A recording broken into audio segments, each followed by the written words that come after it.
stará norma, čo sa týka vzduchotechniky, neriešila skoro nič. Riešila akurát jednu zásadnú vec a to 0,04 m2. Nepotrebujeme osádať žiadnu požiarnú klapku.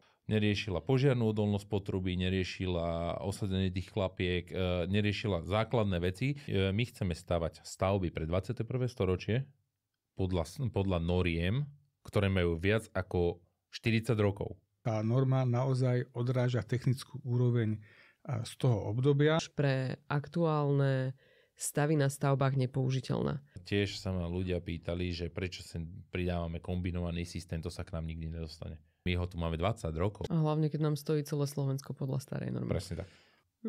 Norma je dobrovoľná. Máme zabezpečiť protipožiarnú bezpečnosť stavby. Budova musí byť postavená tak, aby spĺňala základné požiadavky na stavbu. V prípade požiaru sa nesmie šíriť požiar a dym. Ano. Čiže keď robím požiarnú vzduchotechniku šachtou, tak v tej šachte nie sú žiadne iné horlavé látky. Ano. Čiže žiadne plastové rúry a tak ďalej. Nemiešajú klasické inštalácie so vzduchotechnickými potrubiami. Je to neprípustné, je to nezrealizovateľné a robí to veľký problém na tých stavbách a môžete mať spravenú protipožiarnú ochranu a bude vám to na nič.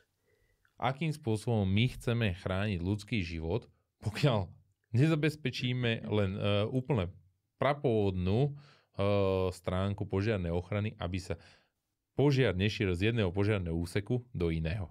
Veľké úspory používania tejto normy potenciálne sú v tom, že môžeme ušetriť celé rády vzduchotechniky tým, že použijeme kombinované potrubia. Ďakujeme veľmi pekne.